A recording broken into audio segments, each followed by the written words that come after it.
네, 오늘은 그러므로 형제들아라고 하는 주제의 말씀인데요.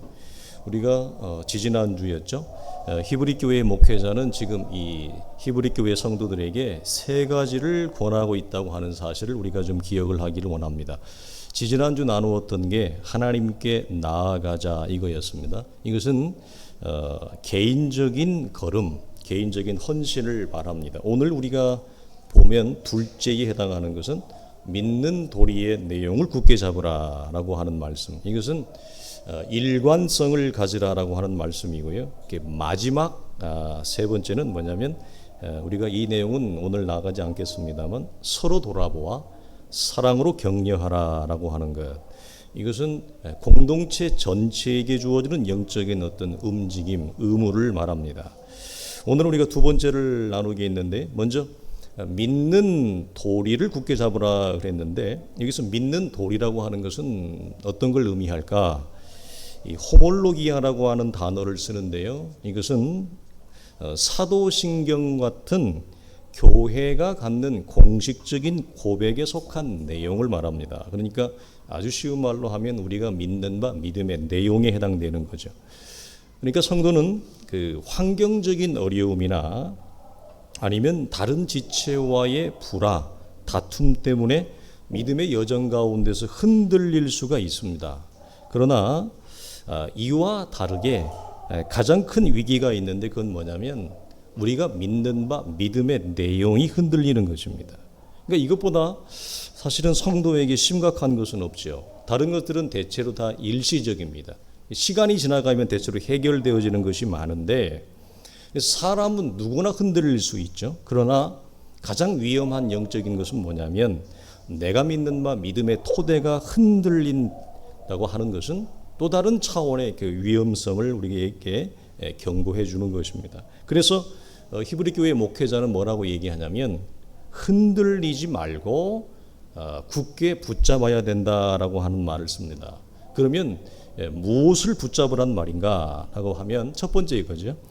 지금까지 히브리서의 목회자가 굉장히 오랜 지면, 오랜 시간을 통해서 반복해서 점차적으로 강조하며 설명한 게 뭐였냐면 옛 언약과 새 언약의 차이, 그리고 새 언약, 하나님과의 새로운 관계성이 열어준 그 영적인 유산, 그리고 하나님의 자녀들에게 주어진 그리스도의 유산과 기업에 대해서 굉장히 많은 시간을 할애했습니다.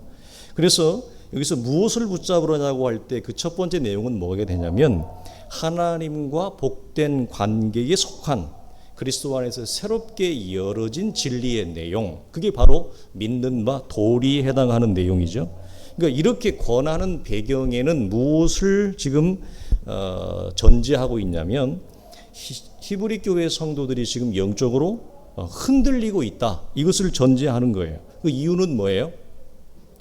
지속적인 고난과 박해 때문입니다. 그래서 이들이 굉장히 영적으로 갈등하고 있어요. 그러니까 누구라도 현실적인 어려움은 우리의 신앙을 흔들어 놓기에 충분하다고 하는 것입니다. 그래서 그 일시적인 것이 아니라 고난과 박해가 우리 속에 지속되어질 때 사람은 누구나 흔들릴 수 있죠. 그래서 우리가 이것은 우리가 인정해야 되는 사실입니다. 이게 받아들여야 돼요. 무엇을? 사람은 흔들릴 수 있다. 그리고 현실적인 어려움이 옥죄일 때 사람은 숨이 가쁜 거죠.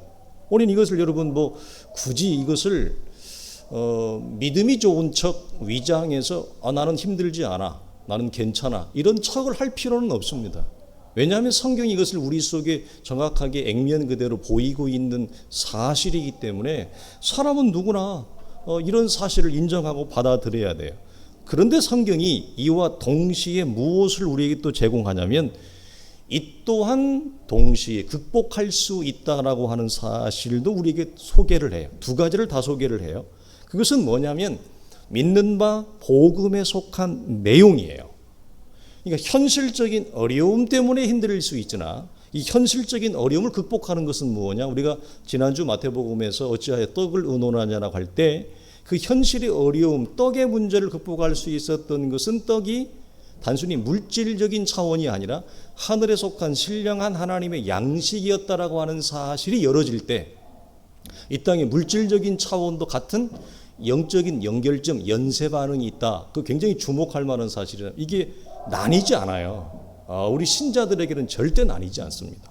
여기에서도 히브리 교회의 목회자가 동일하게 우리에게 설명을 하는 거예요. 그러니까 성경은 어느 부분을 봐도 영적인 강조는 항상 어때요?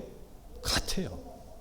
예, 뭐 상황과 조건 따라 말이 이렇게 저렇게 바뀌는 게 아닙니다. 그래서 히브리 교회 목회자는 이 현실의 문제 누구나 흔들릴 수 있다. 그러나 동시에 믿음에 속한 바 복된 복음 진리의 내용으로 우리가 그걸 굳게 붙잡을 때 그 또한 극복할 수 있다. 이 양자를 다 얘기하는 거죠. 그래서 믿음의 내용을 우리가 주목할 것은 이 소망으로 연결을 하고 있어요. 여러분 왜 믿음과 소망을 이렇게 연결할까요? 혹시 여러분 기독교적인 대표적인 용어죠. 믿음, 소망, 사랑. 믿음과 소망은 어떻게 다릅니까? 혹시 여러분 생각해 보셨나요? 히브리서 저자가 이 소망으로 연결하는 이유는 여러분 믿음의 내용, 우리가 믿고 있는 바 그 믿음의 도리를 담을 수 있는 큰 그릇이 뭐예요? 소망이에요. 그러니까 무엇이 더 포괄적이냐면 소망이 믿음을 담아요. 그래서 믿음보다 더 큰 포괄적인 그릇이 뭐냐면 소망입니다. 그러니까 반대로 말하면 쉬운 말로 하면 이런 거죠. 무엇이 흔들리면 더 큰 그림이 흔들리면 작은 그림은 영향을 받아요.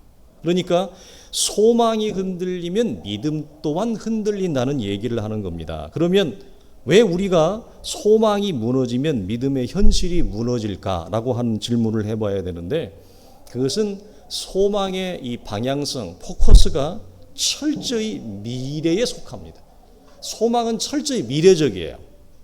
그러니까 사람이 언제 무너지느냐, 언제 현재적인 걸음이 내가 잘 걷고 있는 걸음이 언제 정지가 되거나 길에서 이탈을 하거나 힘이 없어져 무너지냐면 주저앉게 되냐면 사람이 소망이 사라질 때예요. 그러니까 내일의 소망이 있으면 오늘 무거운 짐을 짊어지고 갈 수 있는 그게 원천, 근원적인 힘이 되어지는데 내일, 장래, 미래가 사라지면 사람은 오늘 내가 수고해야 될 하등의 이유를 얻지 못하잖아요. 내가 왜 오늘 수고해야 돼요? 내가 왜 오늘 힘들어해야 돼요? 그 오늘의 수고와 무거운 짐을 기꺼이 감내하고 질 수 있는 그 힘이 어디 있냐면 내일의 소망 때문이라고 하는 거예요. 그런데 그 소망 자체가 흔들리면 어떻게 돼요? 아니 내가 지금 이렇게 힘들게 걸어갈 이유를, 명분을, 당위성을 찾지 못하니까 당연히 사람이 여러분 현재의 걸음이 무너지는 거죠. 그래서 우리가 한참 지나왔지만요. 히브리서 6장 11절에 보면 이런 말씀이 있어요. 우리가 간절히 원하는 것은 너희 각 사람이 동일한 부지런함을 나타내어 끝까지 소망의 풍성함에 이르러라. 그러면서 소망을 어떻게 표현하냐면 앞에 있는 소망을 얻으라. 소망을 철저히 미래, 장래에 포커스를 맞춰요. 그래서 우리가 히브리서 6장을 살필 때 핵심 키워드가 뭐였냐면 소망을 설명하는데 이런 표현을 히브리서 교회 목회자가 썼어요. 기억하십니까? 소망을 영혼의 닻이다. 그러니까 이 닻은 항해하는 배에 이 앞으로 나아갈 수 있는 근원적인 힘을 제공하는 게 이 닻입니다. 근데 이 닻이 어떤 이유 때문에 문제가 생기거나 거기에 여러분 고장이 나면 배가 앞으로 나아가는 지대한 그 추진력을 잃어버려요. 그래서 소망은 굉장히 우리에게 여러분 소중한 거예요. 믿음을 발휘할 수 있는, 믿음의 힘을 낼 수 있는 그 원천의 불씨 같은 역할을 하는 것이 뭐냐면 소망이에요. 그래서 믿음을 소망으로 연결하고 있다. 이렇게 우리는 보게 되어지죠. 그래서 믿음과 소망은 항상 같이 있어서 서로 영향력을 주고받습니다. 서로 영향력을, 좋은 영향력을 주고받기도 하지만 반대로 부정적인 영향이 오면 이 또한 서로 주고받는 그런 상호 관계를 가지고 있어요. 두 번째는 그 무엇을 붙잡으란 말인가 할 때 여기서 굳게 붙잡으라라고 하는 그 헬라어 단어를 보게 되어지면 처음 주신 확신을 말합니다. 처음 주신 확신 무슨 말입니까? 여기까지 올 수 있었던 이 히브리 교회의 목회자와 히브리 교회 성도들이 여기까지 올 수 있었던 첫 마음, 그리고 첫 사랑을 잊지 말라. 그리고 그것을 굳게 붙잡으라라고 하는 거예요. 지금 지속적인 박해와 어려움 때문에, 즉 현실적인 조건이 어렵다 하여 하나님이 우리를 향하여 부르신 첫 마음이 있습니다. 이 첫 사랑을 현실적인 조건과 타협하지 말라 이 말이에요.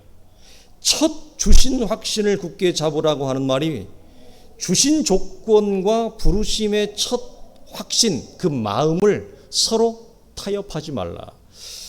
지지난주에도 나눴습니다만 성도마다 각각의 부르심의 이 감격이 달라요. 특히 목회자나 선교사는 이 부르심의 감격이 큰 사람일수록 그에게 주어진 일생의 소명이라고 하는 소명의 여정을 힘이 안 드는 것이 아니라 힘이 들지만 그것을 잘 견디어내며 넘어지지만 또다시 일어나서 갈 수 있는 가장 근원적인 그 불씨가 뭐냐? 하나님이 나를 목사로 불렀다라고 하는 그 강력한 부르심의 소명이에요. 그리고 그 부르심에 대한 내면적인 확신이 클 때 환경적인 조건이 어려워도 그걸 기어이 감내하면서 나아가요. 그리고 부르심의 그 소명이 큰 사람들은 자꾸 환경을 넘어가려고 합니다.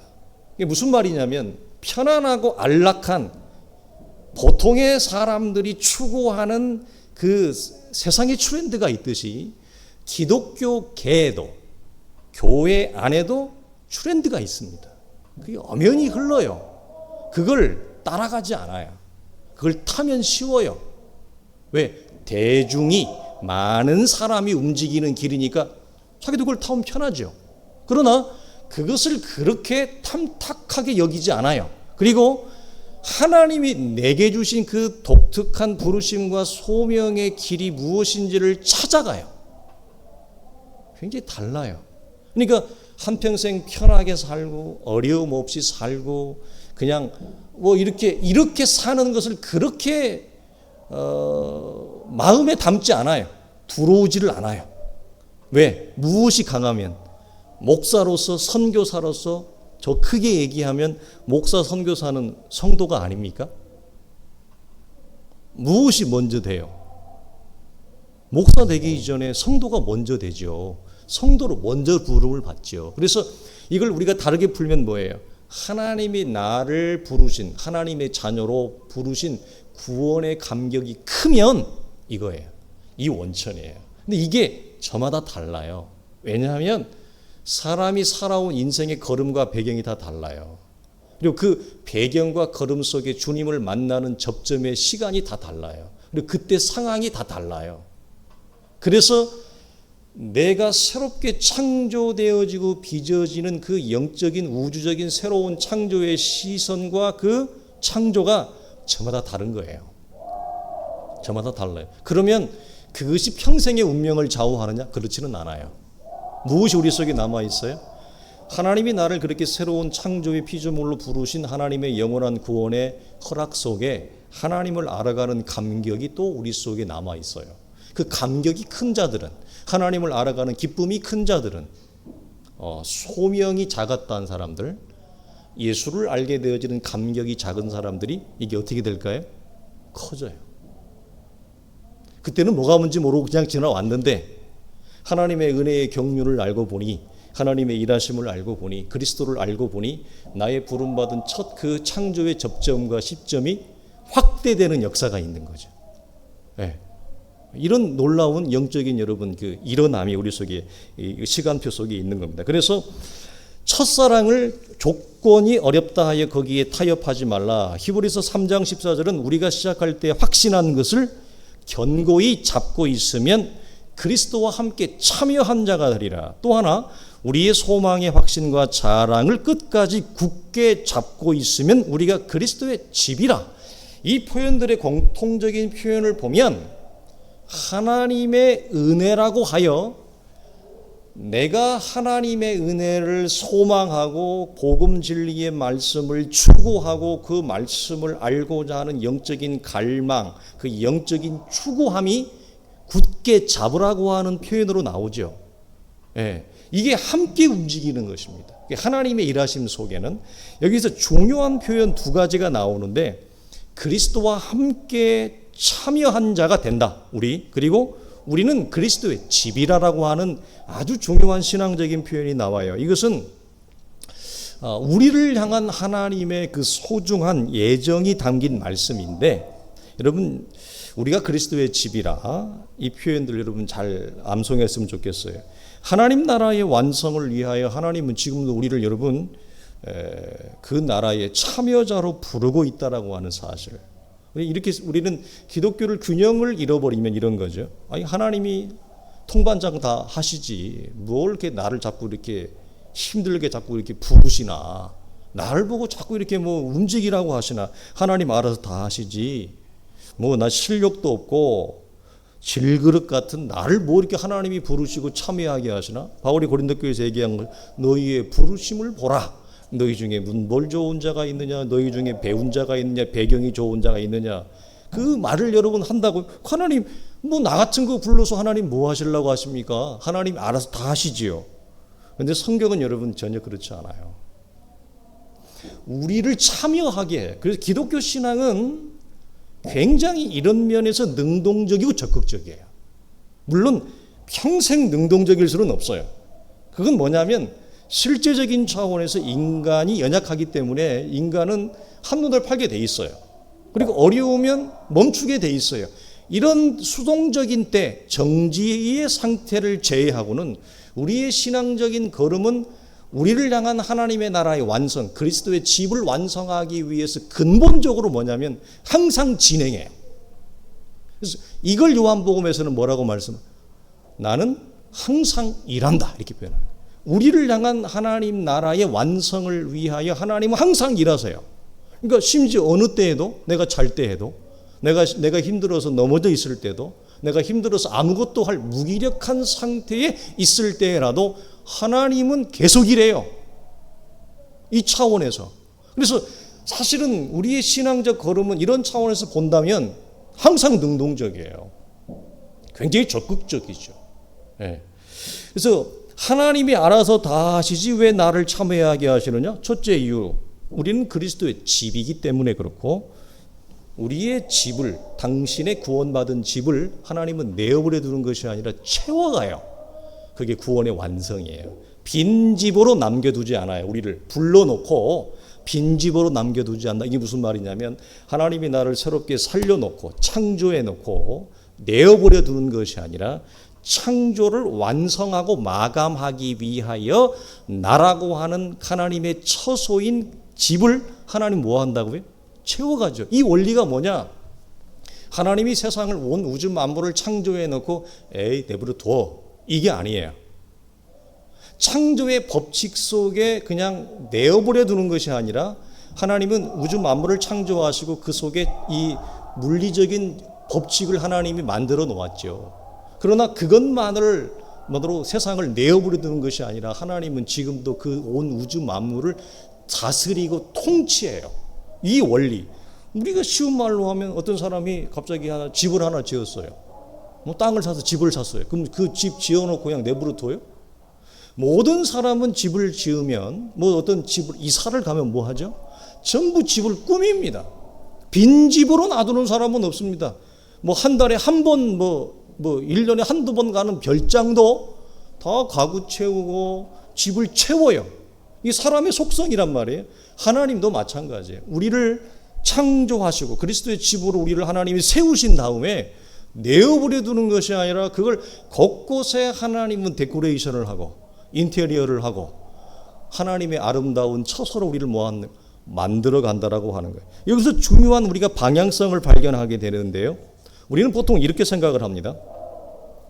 이제 구원의 감격이 크면 내가 하나님의 나라를 위하여, 내가 그리스도를 위하여 어떤 일을 내가 하리라. 어떤 기여나 공헌의 마음을 갖습니다. 이 좋은 것입니다. 선한 것이에요.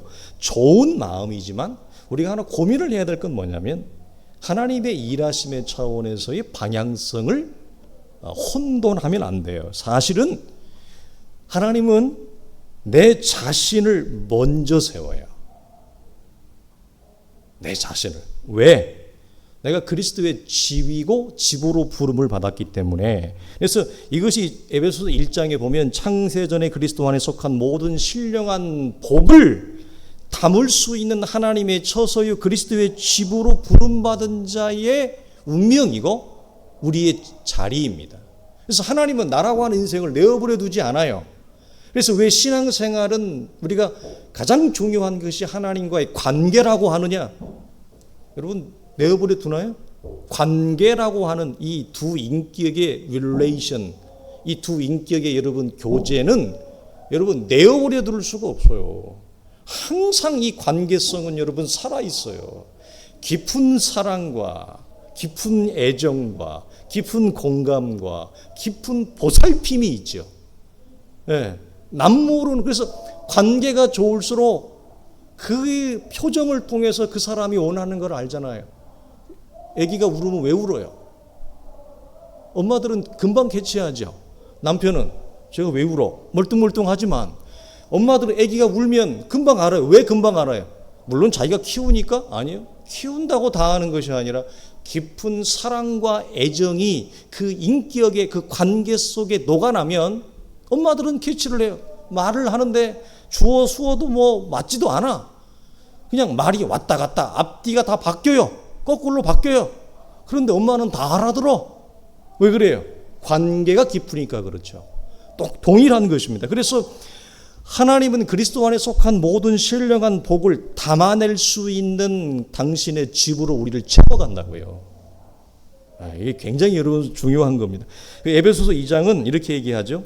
그의 안에서 건물마다 서로 연결되어져 있다. 주 안에서 성전이 되어가고 너희도 성령 안에서 하나님의 거하실 처소가 되기 위하여 그리스도 예수 안에서 함께 지어져 가느니라 라고 하는 거예요. 그러니까 하나님은 나라고 하는 그리스도의 집을 완성하기 위하여 하나님은 일을 하셔요. 근데 그 방향성이 어디냐? 나라고 하는 인생, 내 속이 먼저예요. 우리는 항상 어떻게 생각하냐면 하나님의 은혜가 크고 감격스럽기 때문에 우리가 하나님을 위해서 무엇을 하리라. 저도 그래서 부르심의 은혜가 커서 부르심에 대한 감격으로 하나님 제가 목사가 되겠습니다. 이렇게 제가 하나님 앞에 그렇게 한 거예요. 그래서 이 길을 걸어왔는데 끊임없는 참여를 통해 나라고 하는 집이 세워짐의 정도에 따라 우리의 삶에 무엇이 나타나냐면 그리스도의 집, 하나님의 나라가 내 삶을 통해 여러분 나타나게 돼 있어요. 그러니까 여러분 하나님은 밖을 먼저 짓는 게 아니에요. 나는 항상 밖을 먼저 지으려고 하거든요. 우리는 밖을 먼저 지으려고 해요. 그러나 나라고 하는 인생의 가장 근본, 가장 기초, 내 안에서부터 하나님은 집을 짓기 시작합니다. 이 방향성이 서로 좀 어긋날 수 있어요. 여러분 예를 들어서 자 아브라함이 이제 되라고 하나님 너 이름 바꿔라. 또 사례 보고 너도 사라로 이름 바꿔라. 이런 이름이 바뀌어가는, 이름이 바뀐다는 말은 두 가지 의미죠. 첫 번째는 뭐죠? 하나님이 이 아브라함을 통해서 새로운 일을 도모하시려고 한다는 것이고, 이름을 바꾼다고 하는 것은 하나님이 그를 통해 새로운 관계, 새로운 영적인 관계의 초청장을 내미는 거예요. 이게 무슨 말이냐면 아브라함 때와 아브라함 때는 하나님이 아브라함을 대하는 게 달라져요. 굉장히 중요해요. 서리 집사 때하고 권사님이 되면 하나님이 나를 대하는 게 달라요. 진짜로. 교회 처음 나온 사람, 기독교의 역사가 없는 사람, 하나님이 누군지도 좌우를 분별하지 못하는 사람, 어떤 어려운 일이 찾아왔을 때 하나님이 그에게 그 고난과 환난을 풀어가는 관계가 달라요. 초신자와 오래 예수를 믿은 사람과 달라요. 대체로 어떻게 다를까요? 여러분 어떻게 다를까요? 초신자는 하나님이 진짜 유아를 대하듯이 합니다. 말도 안 되는 기도도 들어주십니다. 둥간 기도도 들어줍니다. 오래 예수 믿는 사람은 다 견디게 합니다. 달라요. 관계가 달라요. 왜? 기독교의 신앙에 토대가 없고 믿음의 토대가 없고 내용이 없어서 어려움과 환난을 오래 견디지를 못해요. 믿음의 내력이 없어요. 우리가 지지난주 나눠봤던 거, 그 믿음의 담력, 그 담력은 어디에서 나와요? 하나님의 보좌 앞에 나아가는 그 세월이 믿음의 담력을 만들어내요. 한두 번 하나님 앞에 기도했다고 담력이 만들어지는 것이 아니라 그리스도를 통해서 하나님의 보좌 앞에 나아갔던 세월, 그 신앙의 역사가 클수록 길수록 그 사람 안에 영적인 그 담대함이라고 하는 것은 말할 수가 없어요. 예. 그런데 이제 막 예수 믿은 지 얼마 안 된 사람, 초신자는 뭐예요? 그게 없어요. 그래서 어려움이 오면 못 견뎌요. 그래서 하나님이 뭐냐? 초신자는 응답을 빨리 해줘요. 엉뚱한 것도 들어줘요. 그러나 오래 예수 믿었다. 1대, 2대, 3대, 4대, 5대가 간다. 하나님이 뭐죠? 바울에게 했던 거.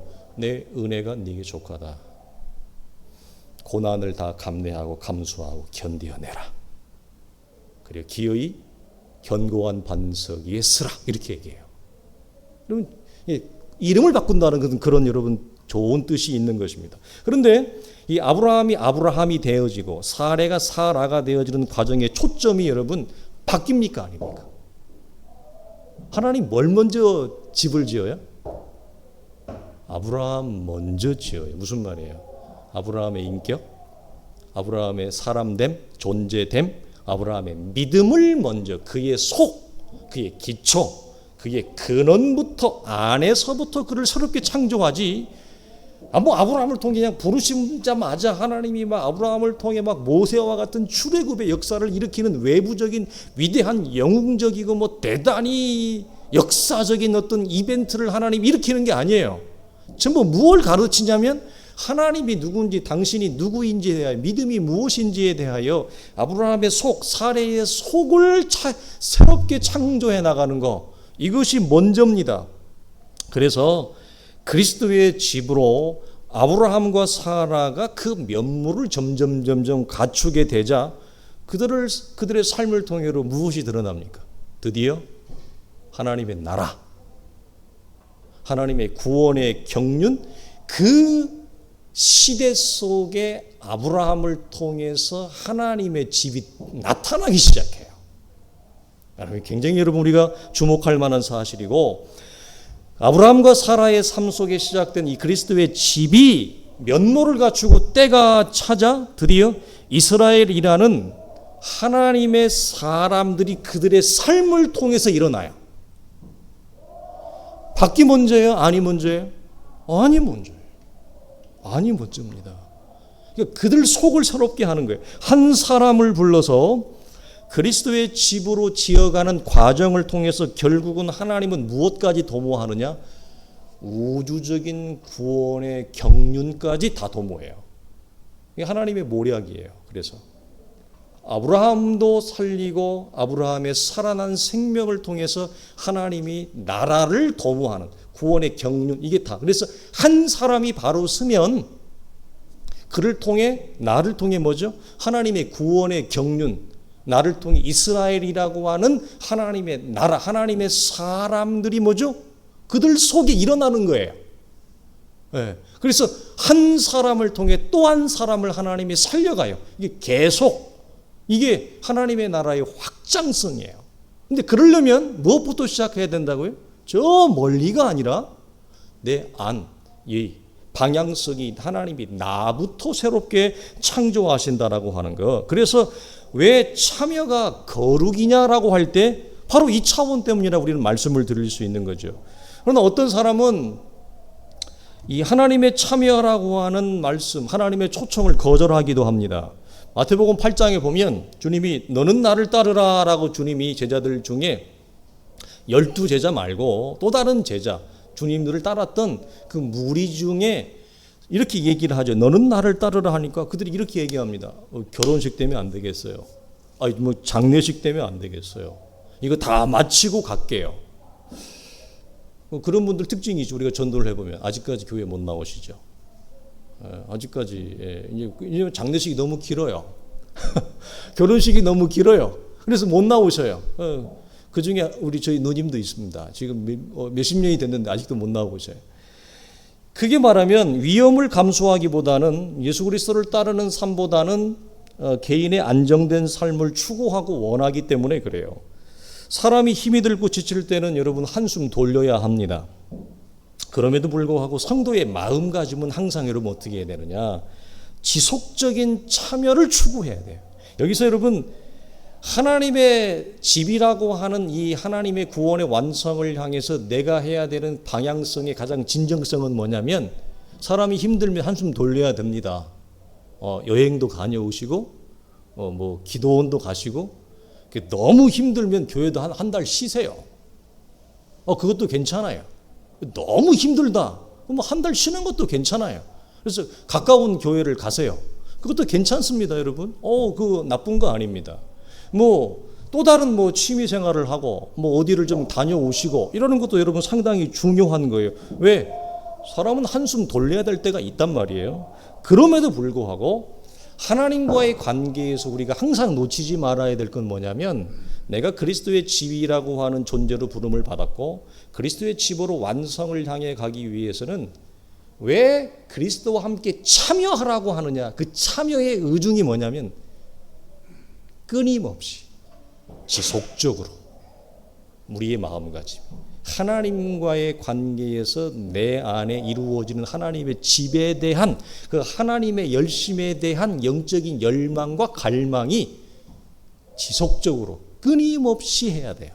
이게 여러분 굉장히 우리의 믿음의 여정과 신앙의 요소에서 대단히 중요한 여러분 영적인 역할을 합니다. 그럼에도 불구하고 힘들면 한숨 쉬는 거 괜찮습니다. 추천하죠. 그래서 성경이 이 차원에서 이런 단어를 써요.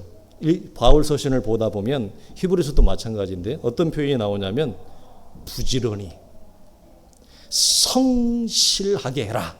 이 두 가지가 표현이 나오는데요. 이것은 여러분 언뜻 보면 노자나 맹자가 얘기하는 것 같은 이 동양의 도덕사상, 노자사상 이런 윤리나 도덕적인 우리가 표현으로 이해하기 되게 쉬운 표현입니다. 왜? 우리 학교 다닐 때도 급훈이 뭐였어요? 학급이 성실, 인내 이런 거 아닙니까? 그러니까 집에서도 이런 가운도 많이 나왔어요. 그러나 이것을 그런 차원으로 이해하면 곤란하고 끊임없이 하나님과의 관계에서 내 안에 하나님의 집, 하나님의 처소가 완성되어지기 위한 차원, 그 차원에서 영적인 추구를 끊임없이 하라 이 말이에요. 지속적으로 하라 이 말이에요.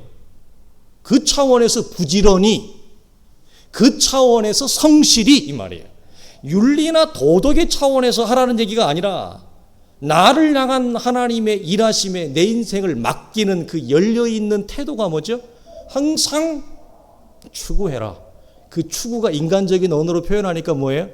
부지런히 게으르지 말고 열심을 품고 주를 섬기라. 이렇게 표현이 나오는 거예요. 그래서 여러분 이런 차원에서 부지런과 성실은 성도의 여정에서 여러분 중요한 요소와 작용으로 우리에게 발휘가 되어집니다. 그래서 바울이 이 마지막으로 이런 표현을 하죠.